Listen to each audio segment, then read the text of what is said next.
Welcome to episode 3 of my road trip through the American South that I got to do with my buddy Evan this past spring. If you missed the last video from North and South Carolina's Blue Ridge Mountains, feel free to go check that out first. Here we make our way to Chattanooga and its surrounding areas in Tennessee and Georgia, which you may not have known possess incredible natural resources. Of all of my videos from the eastern United States, I think this one might be the most impressive, as the specific region we highlight today contains heaps of waterfalls, fascinating canyons, and an extensive network of caves. Chattanooga in particular has recently been recognized as North America's first national park city, following a comprehensive peer review process coordinated by the National Park City Foundation with support from Salzburg Global and World Urban Parks. And now that I've seen it for myself, I can totally understand why it has been given this designation. The city has a metro population of around 500,000, extending from Tennessee to Georgia, and has had a transformative history, going from one of the most polluted cities in the United States to an unrivaled outdoor destination and biodiversity hotspot. We're going to begin our 2 days in the area at Rock City Gardens, a spot that had been highly recommended to me by Evan. This is located on the Georgia side of the border and is one of the South's most popular natural attractions. Known for its unique geological and botanical wonders, this enchanted 4,100-foot walking trail features massive ancient rock formations, waterfalls, and expansive overlooks. This place is run more like a theme park than a nature park, though it has characteristics of both, which is why an admission ticket is going to run you about $25 to $35 US. Since we had a pretty jam-packed itinerary, we knocked out Rock City in a mere hour, but you can easily spend 3 to 4 times that if you take your time and move slowly along the path, making this a pretty reasonable price point in my opinion. Once you make your way past the entrance turnstiles, you'll begin to notice how spectacularly landscaped this place is. They blend in seamlessly with the large aforementioned boulders. As I understand it, those are fully natural, not the flowers or the waterfalls or the theming. That means Rock City is pushing it as far as what I'd normally post on Travel Dash, but I think it's close enough to where it doesn't really matter. The way they've built the trail through all these formations is mesmerizing visually and a ton of fun to traverse. It actually narrows in so much that I'd absolutely consider this to have integrated slot canyons. And this doesn't just happen once or twice, this is a reoccurring phenomenon in Rock City that you'll see many times during your visit. What's more is sometimes these slot canyons transition to man-made caverns such as the Goblin's Underpass. In these, you'll see all these cool LED lights and designs in the rock that are meant to immerse you into the experience. I've also got to shout out the occasional bridge that connects the tops of all the rocks. By far my favorite example was this huge suspension bridge that I found legitimately freaky due to how much it sways side to side. But it was a lot of fun for how interactive it was, and you get great views looking out at your surroundings. You're then dropped off on Lookout Mountain, which stands nearly 2,400 feet above sea level and contains an epic overlook looking out at 7 states. West is Tennessee, northwest is Kentucky, Virginia, and North Carolina, northeast is South Carolina and naturally Georgia, and east is Alabama. The trail weaving through the overlook area passes directly above High Falls, a towering man-made waterfall that I'll talk about a little later. There's a break point after this with a restaurant and restrooms, but once you're ready to continue, the walkthrough proceeds into a section called Fat Man Squeeze. This is another one of those slot canyons, the narrowest found along the trail, that ends in a talus cave, aka one comprised of natural boulders with openings that allow natural light to shine through. This is where the theming starts to come through with these quirky gnome statues and lit up crystals. Next time you find yourself outside, you'll be greeted with one of the most iconic and photographed views in the South, something that I've been seeing for years. That's the lower perspective of High Falls, which is 140 feet tall and descends into a small pool of water. It's incredible the way it was designed into the cliffs of Lookout Mountain, and I love how many different angles you're able to appreciate the waterfall from. Then you head back into the inside of said cliffs for a combination cave and slot canyon for the next little while. There's this massive rock overhang that was quite terrifying to stand beneath, and then you come up on the most themed section of the trail. It feels very whimsical and kind of random, but I love this kind of stuff, so I enjoyed it a lot. Before you know it, you'll have looped back around to the entrance, but before you leave Rock City Gardens, there's one more thing you absolutely have to check out, and that's the Fairyland Caverns. While the main trail has sporadic bits of theming, this is a separate, much shorter walkthrough that exists because the original owners wanted to expand on their thematic ideas. Visitors can explore these beautiful displays depicting scenes from classic fairy tales, lit up in vibrant colors and detailed artistry. The caverns spark the imagination and bring timeless stories to life in a way that I haven't seen anywhere outside of a theme park. So of course, there I was drawing comparisons to several fairy tale or storybook themed parks I've been to and have highlighted on my other YouTube channel, Coaster Dash. Namely, Efteling in the Netherlands and Enchanted Forest in Oregon. To me, it really felt like I was in one of those parks, just on a smaller scale.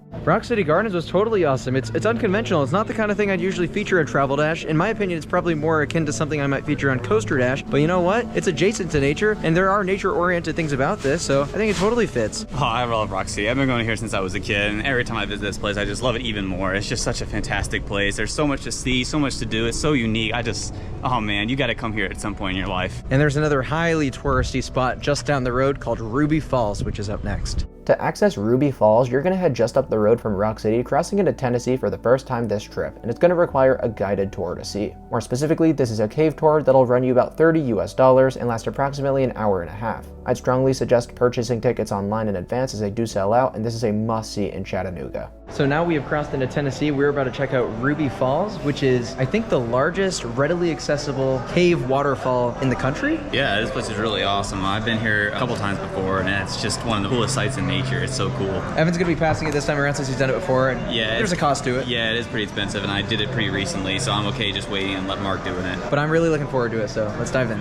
Once your tour time is called in the Ruby Falls Visitor Center / gift shop, you'll line up and make your way down to the cave via elevator. The journey to get to the falls will last a little over 30 minutes, and I've got to be honest, it's not all that exciting. I'm a big fan of the caves I've visited, and I happen to know that the American South contains one of the highest densities of caves in the world, with some of the most intricate as well. But as you can see, this really isn't a great example of one of those, and if you want to see far better ones, just wait until you see my video from northern Alabama. In any case, I still have to suggest you endure the 60 minutes out and back because Ruby Falls is just that good. What bothered me most about this wasn't how small and generic the cave features were, but actually how claustrophobic it is. There's not much room to move around and get different angles of what is there to see, and occasionally other groups will bypass yours heading in the other direction and it gets pretty tight in there. Fortunately, the room which houses Ruby Falls is big and spacious, which is a fantastic change of pace. And man, were these falls awe-inspiring upon first glance. At 85 feet tall, this isn't just the largest underground waterfall you can regularly visit in the United States, but also the deepest at 1,120 feet beneath the surface of Lookout Mountain, which I discussed prior at Rock City. They've built this incredible LED light package that makes Ruby Falls glow various colors, and that was spectacularly done. Sadly though, you're only given 5 minutes to appreciate it since they absolutely pack the cave in with tourists. It's not run the way I would have liked, and in many ways it does feel like a cash grab because in no way should this cost as much as admission to Rock City Gardens, but clearly it is an outstanding payoff when you get to it.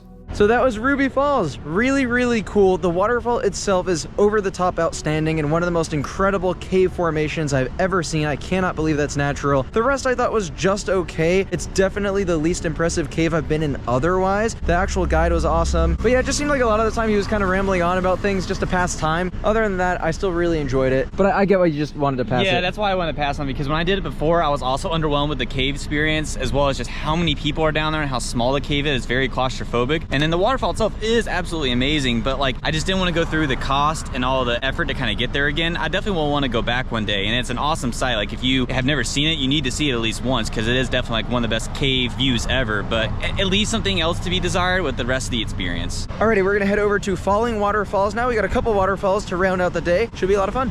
Up next, we make a pretty sizable detour to check out Falling Waterfalls State Natural Area, which is roughly 25 minutes north of the city center. It's home of just one trail, and it begins within a mountaintop community, which is why it's so out of the way from everything else. However, we still chose to devote a lot of time to seeing it because it is a beast of a waterfall. It's also a short and easy hike to reach at just 0.3 miles round trip. This is why, despite the park's inconvenient location, I found myself wondering why so little people were here. Well, I'll tell you why. It's because you aren't rewarded with the view of Falling Waterfalls, you're dumped off on top of it. In a way, this is an interesting perspective, and I think the valley views with the exposed cliffs out in the distance are very beautiful, but there's just no way to see the full extent of the falls without leaning out over the 110-foot high drop-off. So not only is it mostly obstructed, but it's also terrifying and dangerous. Man, Falling Waterfalls is so freaking amazing. It's huge, but it's impossible to see. Like the few shots we got, that's the best view you're gonna get. And even this took a little bit of effort to get to just this little upper angle here. And in order to even see the waterfall, you have to like get on your knees and like really kind of get out over to the edge. It's terrifying. Yeah, especially over there where a lot of people view the waterfall. It is really sketchy and really scary. So yeah, this is honestly a waterfall that I probably wouldn't recommend seeing because you just can't get that good of a view of it, which is a shame because you can tell it's actually an amazing waterfall, but oh well, it is what it is. I really wish there was a way to reach the base of Falling Waterfalls because I think it could be one of the best waterfall views in the state, if not the region. But from my knowledge, there's no real way of getting there, and that's a major disappointment in our opinion. To carry on with the day, we had an even further distance from Chattanooga so we could check out one of Tennessee's most iconic waterfalls, Foster Falls. It's a 40-minute drive from the city, which is where I started to question if it made sense to include these spots that are technically more so in central Tennessee in the Chattanooga video. But ultimately, I think since any of these could pass as a day trip from the city, it was fair categorization, plus it would have been a lot more work to make a separate video. Anyways, once you get to Foster Falls Recreation Area of South Cumberland State Park, you'll head out on a flat trail to an observation platform. This alone would be 0.4 miles round trip and is absolutely euphoric. The falls appear so pronounced within the hilly terrain, and you could tell it is quite large, but like with most waterfalls, you can't get a true sense of its scale until you hike down to its base. This makes it 0.6 miles round trip, but a little treacherous coming up since you have 154 feet of elevation gain to bang out. The trail is mostly well designed, particularly the end section with the suspension bridge heading out over Little Gizzard Creek. Foster Falls base views are totally awesome too, with the 60-foot gem plunging into a deep pool surrounded by emphatic curved cliffs. It was the first fall on the entire trip I'd say was raging, and that specifically is why we chose to hit this region in the spring. This became a theme for the remainder of our time in the South, so strategically planning for this season paid off big time. Foster Falls to me is a quintessential waterfall you'd find in this part of the country. From the shape to the location, it is just an absolute must visit. Foster Falls is actually our first waterfall of the trip in Central Time as opposed to Eastern Time. I can't believe I missed this the last time I took a trip to the Carolinas and Tennessee, because this is an unmissable waterfall. Yeah, this is actually one of the most iconic waterfalls in all of Tennessee, and so yeah, it definitely lives up to the hype. It's an awesome waterfall, and coming down to the base here, oh, it's such a stunning waterfall. Remaining within South Cumberland State Park, I want to show some love to Denny Cove Falls, just a few minutes down the road. This is far less visited, and I'm not entirely sure why. There is a short non-paved access road to get to the parking lot, followed by a 2.7-mile hike with 364 feet of elevation gain. So it's not nearly as straightforward to get here compared to Foster Falls, and I also won't act like it's the overall better waterfall, but I don't think that means it deserves to get so few visitors. I still wouldn't consider the hike to be that difficult, and even if it were, the reward is phenomenal. Denny's Cove Falls is a very different waterfall than Foster Falls, as I consider it much more intimate and less dramatic. It's got a height of 55 feet, which is solid for the region, but what stands out most about it is its shape and flow rate. The way it gently topples over all these layers while still maintaining a steep angle of descent is as satisfying as can be. Like, this genuinely might be one of the most mesmerizing waterfalls I've ever seen, and for that alone I would highly encourage a visit if time allows. I can't get over this waterfall. Denny's Cove, one of the most underrated of the trip easily. I love this so much. Yeah, I think we were so focused on going to Foster Falls as well as seeing Ruby Falls and Rock City today that this really just flew under the radar, but man, this is an awesome waterfall, just the way it cascades down these rocks. From here, we make our way back towards Chattanooga for what was likely my most anticipated state park of the entire trip, and that's Cloudland Canyon. We did this the following morning on a much more dreary day, but that atmosphere fit the place really well, I thought. Visibility was still plenty good enough to appreciate the canyon views, meanwhile the forest felt more enchanting than it otherwise would have. Cloudland Canyon State Park lies 30 minutes south of the city, once again on the Georgia side of the border. It spans 3,485 acres and is no doubt one of the most scenic natural landmarks found in the state. The park offers visitors a range of vistas across the deep gorge cut through the mountain by Sinton Gulch Creek, where the elevation varies from 800 to over 1,800 feet in part due to a collection of waterfalls within the canyon. And we'll get to those, but first I want to highlight the rim views and trail we did, starting from the main overlook area that is absolutely the standout photo opportunity in the entire park. You can see for miles and miles as the terrain flattens out in the distance, making Cloudland Canyon all the more significant in prominence. You'll notice the incredible exposed cliff, something that is seen quite often in the lower Appalachian Mountains and Cumberland Plateau of the area.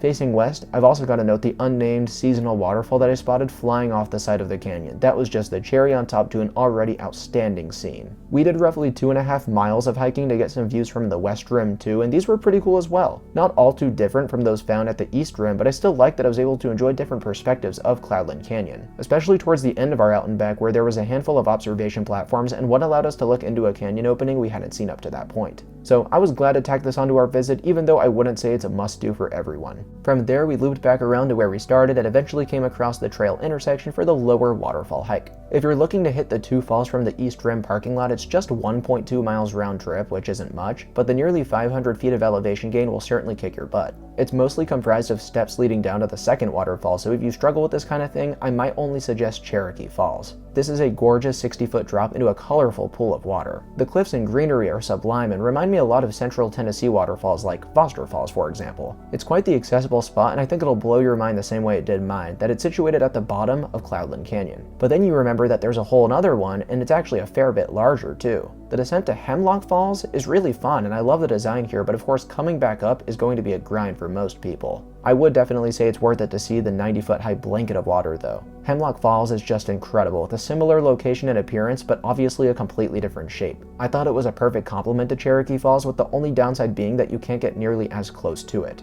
You're restricted to this relatively distant observation platform, which is really nice as a view, but I would have loved to have been able to walk around the base of Hemlock Falls so I could get different shots. Nonetheless, a terrific cap to our few hours at Cloudland Canyon State Park, which I shouldn't even have to recommend. I mean, you've seen it for yourself. How does Cloudland Canyon manage to have 2 peak waterfalls at the bottom of this thing? It's mind-blowing to me. And these are really easily accessible, not too difficult. There are a lot of steps, but pretty easily navigable, I think, for most people. Yeah, both of these waterfalls are amazing. I was so impressed. Cherokee Falls up top has that really cool pool, but this one just has that big, giant sheet of water, and so both are absolutely amazing. And so, yeah, you add that in with all the canyon overlooks and stuff, and this is an amazing state park. At this point in the trip, we'd moved on from the Chattanooga area to carry on through Alabama to New Orleans. However, on our loop back towards North Carolina, where Evan lives, we found ourselves back in central Tennessee for some more waterfalls. These are the furthest spots from the city center that I'll be talking about today, but I still wanted to include them since they're in the same region as Foster Falls and Denny Cove Falls. So about an hour and a half north of Chattanooga are our next few destinations, and actually some of our most anticipated of the trip. Okay guys, we are back in central Tennessee, and this is probably our most anticipated day of the trip for waterfalls. We are about to see some incredible stuff in this state. Scott's Gulf Wilderness State Park claims fame to a handful of photogenic Tennessee waterfalls, including the highly accessible Lost Creek Falls. You get here by utilizing a well-maintained gravel road, and it's in its own little subsection of the state park called Lost Creek State Natural Area. It's a super quick 0.2-mile round-trip walk down a little bit of elevation, and bam, that's it. Lost Creek Falls is unique in that the creek emerges from a collapsed cave on top, drops down about 40 feet, and then disappears underground once more. While the falls aren't especially large for the region, it's visually spectacular between its shape and its location. I love how interactive it is, as you can walk directly to the side of the falls or even behind it to some extent. And shout out to the log that's just chilling here too. While you're here, don't forget to walk over to Lost Creek Cave. You can't actually enter it without a permit, and I'm unsure if it leads anywhere interesting, but it's cool seeing the natural entrance, especially since there's so much correlation between the caves and the waterfalls in this state park. Lost Creek Falls was awesome. It's just another great Tennessee waterfall, really satisfying drop into a cool little cave that you can walk all around. And then adjacent to the falls is also a neat cave that you do need a permit to go inside, and we did not know that. Both the waterfall and the cave are really cool. The waterfall itself is kind of in this really cool like little cove cave thing, and so yeah, it was awesome. So now we're gonna head on to Virgin Falls, and I'm really excited for that. So yeah, let's head over there. It's about to be one hell of a hike though. Oof. Within the Virgin Falls State Natural Area is possibly the best and most underrated waterfall in the state, if not the entire South. But before I reveal that to you, it's going to require a lot of effort to get to. There's 2 trails that'll take you there, each starting on opposite sides of the park, and naturally we chose the one adjacent to Lost Creek Falls. This route is the shorter of the 2 at exactly 7 miles round trip, with over 1,500 feet of elevation gain dispersed on the outbound and inbound runs. This is because you'll be going up and downhill on repeat, and each section is freaking tough. The Lost Creek to Virgin Falls trail is what I'd consider to be a mature hike. There's little to nothing going on, it's long and grueling, and it's what almost kept us from seeing this waterfall in the first place. See, originally, we didn't think there'd be any way to fit it in because it is so much of a time eater. And although we really pushed ourselves that day with the amount of hiking we did, I don't regret squeezing it in because of how unfathomable Virgin Falls truly is. Oh my god, Virgin Falls is ridiculous. We hiked so long, so far to get here, but it was worth it. The flow rate of this, I've never seen pictures of it flowing like this. This is the best waterfall in Tennessee that I've ever seen. Oh my gosh, this waterfall blew me away. It's even bigger than I thought it was going to be, and the flow is just insane. This is unbelievable. This is crazy. Virgin Falls is the most overwhelming, powerful waterfall I've seen anywhere in the eastern United States. It's not just tall at 110 feet, it's also pretty wide, and you combine these factors with its otherworldly flow rate, I couldn't believe what I was looking at. Not to mention it's geologically very similar to Lost Creek Falls, as the source emerges and then at the bottom disappears into a cave. At first, I was a little disappointed that the only view you could get of Virgin Falls appeared to be off to the side, but that was before I noticed unmaintained spurs that allow for straightaway angles, upper overlooks, even base views, so ultimately I have nothing bad to say about this experience. The hike to get here, well, that's a different story, but the waterfall on its own isn't just one of, if not the best in the South, it's perhaps one of the most impressive waterfalls I've ever seen in this country. Too often, I hear people say the scenery out west invalidates the scenery in the east, but places like Virgin Falls disprove these statements in my opinion. And I think this next state park also does so to an equal measure, as Falls Creek Falls is widely considered one of the most incredible natural areas in Tennessee, and beyond that, the Southeast. It's known for its plethora of waterfalls, most of which are on a similar scale to that of Virgin Falls, along with its gorges that they flow into. We begin at the Betty Dunn Nature Center, where there's a large parking lot and a complex network of trails branching out from the location. We walk down to the top of Cane Creek Falls first, where you have an observation deck with trees that unfortunately do block the view of the waterfall. There's also a second, skinnier waterfall almost parallel with it, and if anything, you get to see more of that from this overlook. Still, it did allow me to grasp at how tall these were, since you're elevated pretty high up there. The good news is there's a much better view of these two falls on the other side of this, well, I guess it's a bowl, but before we took the trail to get there, we made a tiny excursion to Cane Creek Cascades. This was totally gushing water, so despite its 45-foot height, I was really impressed. Surprisingly, a lot of people miss this one because it's a bit tucked away, but I think it's very worthwhile. Then we made our way up to that suspension bridge you see above the waterfall, which is a great addition to the hike that adds a lot of uniqueness, plus an added perspective from above Cane Creek Cascades. Definitely a little scary if you're afraid of heights, but nothing too bad, so you've got to get through it to get to Cane Creek Overlook. Soon you'll be hit with the realization that this is one of the best waterfall views in America. That's not me saying Cane Creek Falls or Rock House Falls directly to the left of it are alone some of the best waterfalls in the country, but as a package, with how highly elevated you are, getting to see a double waterfall like this flowing off steep, mossy cliffs into a ginormous pool, I just don't see how you can really top this. My God, I've seen pictures of this for so long, and it delivered in every conceivable way. Cane Creek Falls, and what is that one, Rock House Falls? Yeah, this is one of the best waterfall views in the eastern half of the United States. It's just so cool. You get this kind of skinny waterfall here, and then this big giant river fall here, and just this little bowl that it kind of flows into. It's definitely like a top tier view that you can see in nature. As if Fall Creek Falls State Park couldn't get any better, we were now off to see the namesake waterfall that this park is famous for. Last summer, you may remember I did a Central Tennessee video, and one of the spots we unfortunately had to skip was Fall Creek Falls because the flow was very weak, which is ironic because all the other waterfalls in the area were okay. I'm so excited to be here now. To get to see that. That's unbelievable. Oh my gosh, and a great indication it's flowing good is when you have the secondary waterfall right next to it as well. Fall Creek Falls, at 256 feet tall, is the highest waterfall in the eastern United States. It's barely able to squeak out that record as Toggennock Falls in the Finger Lakes region of New York comes quite close, but where that has the tallest freefall in the east, you'll notice Fall Creek Falls has an extra bit of height up top that helps assist it. In my opinion, this is even more impressive than Toggennock Falls, making it my favorite upper view of a waterfall out east. I love the visual of that massive rock overhang supporting the waterfall, the different shades of green on the surrounding woods, and because of the time of year we visited, the addition of Coon Creek Falls to the right was a nice touch. So really, this is another double waterfall, although the sheer power of Fall Creek Falls demands your attention above anything else. Once you're done at the overlook, I'd highly suggest taking the base trail, which is 0.8 miles round trip with 275 feet of elevation gain heading back up. Don't listen to the signs calling this a very strenuous route. That is absolutely a stretch. That's not me saying it's easy, particularly on the way back, but come on, this really isn't that bad. The trail passes under a rock overhang similar to the one supporting Fall Creek Falls, you just don't realize there's one beneath you until you're on the hike. The base views of this waterfall really had me questioning whether Virgin Falls was still my favorite in the region or if it had the shortest reign conceivably possible. Months later, and I'm still undecided which I prefer, but if one thing's for sure, this additional angle of Fall Creek Falls cements it as the state's most iconic waterfall. I'm so grateful that I finally got to check it off my list, as it's almost unbelievable that it exists. That thing is an absolute behemoth, oh my lord. That's awesome. That's definitely, I don't know, I can't pick between this and Virgin Falls. Both of them are amazing, but I might go with this. But both of them are just incredible. Just the flow on this too right now, and it's just incredible.